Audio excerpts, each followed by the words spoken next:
بسم اللہ الرحمن الرحیم۔ حضرت یحییٰ علیہ السلام ایک جلیل القدر پیغمبر تھے۔ آپ علیہ السلام حضرت زکریا علیہ السلام کے بیٹے تھے۔ حضرت زکریا علیہ السلام میں جو عادتیں تھیں وہی عادتیں آپ علیہ السلام کے اندر بھی تھیں۔ حضرت زکریا علیہ السلام بہت عبادت گزار پیغمبر تھے۔ حضرت یحییٰ علیہ السلام بھی اس طرح اللہ کی عبادت کرتے تھے اور ہر وقت اللہ کا ذکر کرتے تھے۔ اللہ نے جو حکم دیا اس پر پوری طرح عمل کرتے تھے۔ حضرت یحییٰ علیہ السلام کا واقعہ سمجھنے کے لیے حضرت زکریا علیہ السلام کے بارے میں بھی جاننا ضروری ہے، اس لیے ہم زکریا علیہ السلام کا حال مختصر طور پر بیان کریں گے۔ حضرت زکریا علیہ السلام کی کوئی اولاد نہیں ہوئی، اب تو وہ بہت بوڑھے ہو چکے تھے، بڑھاپے کی وجہ سے بہت کمزور ہو چکے تھے، لیکن اولاد کی خواہش دل ہی دل میں مچل رہی تھی۔ اللہ کی ذات سے وہ مایوس نہیں ہوئے، کیونکہ اللہ ہر شے پر قادر ہے اور وہ سب کچھ کر سکتا ہے۔ اس کے کام ایسے ہیں کہ وہ انسان کے وہم و گمان میں نہیں آتے، اس لیے وہ اللہ سے رات و دن دعا کرتے تھے۔ آخر اللہ نے ان کی سن لی، دعا قبول ہوئی، انہیں بشارت ہوئی کہ مایوس نہ ہو، بیٹا ہوگا، اس کا نام یحییٰ رکھنا۔ کبھی بھی مایوس انسان کے لیے اس سے بڑی خوشخبری اور کیا ہو سکتی ہے؟ اس نے جو مانگا اسے مل رہی ہے۔ بشارت سن کر حضرت زکریا علیہ السلام بھی خوش ہوئے۔ بشارت ملنے کے کچھ عرصہ بعد ان کی مراد پوری ہوئی، ان کے ہاں بیٹا ہوا۔ اللہ کے حکم کے مطابق بیٹے کا نام یحییٰ علیہ السلام رکھا۔ نئی دریافت اور معلومات کے مطابق حضرت یحییٰ علیہ السلام جس جگہ پیدا ہوئے اس پر عیسائیوں نے اپنی عبادت گاہ تعمیر کر لی۔ عیسائیوں کی عبادت گاہ کو گرجا گھر کہتے ہیں۔ جہاں حضرت یحییٰ علیہ السلام پیدا ہوئے وہ جگہ بیت المقدس کے قریب ہے۔ اس کا مقام حضرت یحییٰ علیہ السلام کے حالات جاننے کے لیے بیت المقدس اور قوم بنی اسرائیل کے بارے میں بھی جاننا ضروری ہے۔ تاریخ سے یہ بات ثابت ہوتی ہے کہ بنی اسرائیل مصر سے نکلنے کے بعد مارے مارے پھرتے رہے، انہیں کہیں جائے پناہ نہیں مل رہی تھی۔ آخر میں انہوں نے اپنا ٹھکانہ بیت المقدس میں بنا لیا اور وہیں رہنے سہنے لگے، لیکن اپنی اخلاقی حالت درست نہ کر سکے، بلکہ بدستور گمراہی میں پڑے رہے۔ ان کی بد اخلاقی اور گمراہی کا ذکر تورات میں بھی آیا ہے۔ احکام عشرہ میں ان خرابیوں کا ذکر کرتے ہوئے اسے بچنے کی ہدایت کی گئی۔ انہیں شرک کرنے سے منع کیا گیا۔ وہ لوگ ماں باپ کی عزت نہیں کرتے تھے، ناحق دوسروں کا خون کرتے تھے، عورتوں کی عزت نہیں کرتے تھے، چوری کرتے تھے، پڑوسیوں کو پریشان کرتے تھے، دوسروں کا مال غصب کرتے تھے، لوگوں سے اچھا برتاؤ نہیں کرتے تھے۔ قرآن کریم میں بھی بنی اسرائیل کے بارے میں اس طرح ذکر کیا گیا ہے۔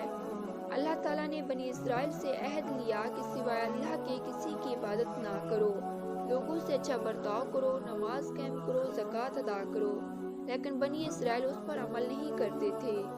ان کی اخلاقی خرابیوں کی وجہ سے کئی بار انہیں ذلت و رسوائی کا سامنا کرنا پڑا۔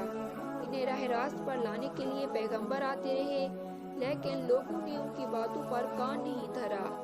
حضرت یحییٰ علیہ السلام کی جو خاص صفت بیان کی گئی ہے وہ یہ کہ آپ علیہ السلام اللہ کے فرمان کی تصدیق کرنے والے ہوں گے۔ آپ علیہ السلام اللہ کا دین پھیلانے اور گمراہوں کو راہ راست پر لانے کے لیے ہر جگہ جاتے اور منادی کرتے تھے کہ لوگوں توبہ کرو، آسمان کی بادشاہی قریب آ گئی ہے۔ اللہ تعالیٰ نے حضرت یحییٰ علیہ السلام سے فرمایا، اے یحییٰ، کتاب الہی کو مضبوطی سے تھام لے۔ ہم نے اسے بچپن میں ہی حکم سے نوازا اور اپنی طرف سے ان کو نرم دلی اور پاکیزگی عطا کی۔ وہ بڑا پرہیزگار تھا اور اپنے والدین کا تابعدار تھا، وہ سرکش اور نافرمان نہ تھا۔ ایک مرتبہ حضرت زکریا علیہ السلام اپنے بیٹے حضرت یحییٰ سے ملنے کی غرض سے جنگل گئے۔ تلاش کے بعد ان تک پہنچے اور کہا، بیٹا، ہم تمہیں دیکھنے کے لیے بہت بے چین ہیں، تم یہاں آنسو بہا رہے ہو۔ حضرت یحییٰ علیہ السلام نے ادب سے جواب دیا، ابا جان، آپ ہی نے ہمیں بتایا تھا کہ جنت اور دوزخ کے درمیان ایک میدان ہے جو خدا کے خوف سے آنسو بہائے بغیر پار نہیں ہو سکتا اور جنت تک نہیں پہنچ سکتا۔ حضرت زکریا علیہ السلام یہ باتیں سن کر رو پڑے۔ حضرت یحییٰ علیہ السلام نیک اعمال کے ذریعے ہی اللہ کو راضی کرنے کی کوشش کرتے رہے، جبکہ بنی اسرائیل مذہبی عالموں میں یہ صفت نہیں تھی، بلکہ انہیں اس بات پر فخر تھا کہ وہ حضرت ابراہیم علیہ السلام کی اولاد چاہیں کرے۔ حضرت یحییٰ علیہ السلام کے پاس اسرائیلی عالم آتے تو آپ علیہ السلام انہیں صاف صاف کہتے کہ تم اس بات پر غرور نہ کرو کہ تم حضرت ابراہیم علیہ السلام کی اولاد ہو۔ آپ علیہ السلام فرماتے جو درخت اچھا پھل نہیں لاتا وہ کاٹا اور آگ میں ڈالا جاتا ہے، تمہارے اعمال بھی اچھے نہیں ہیں۔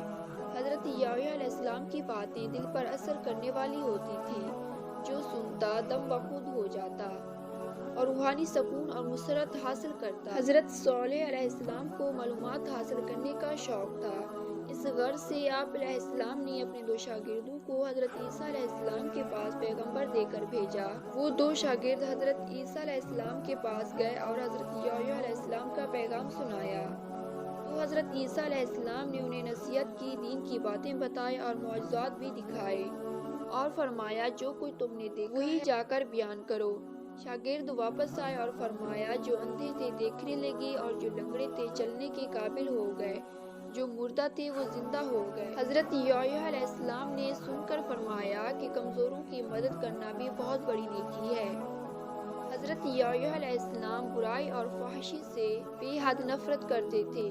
حضرت یحییٰ علیہ السلام نے ایک عورت کو بے حیا زندگی گزارنے پر منع کیا تو اس نے حضرت یحییٰ علیہ السلام کو شہید کرا دیا۔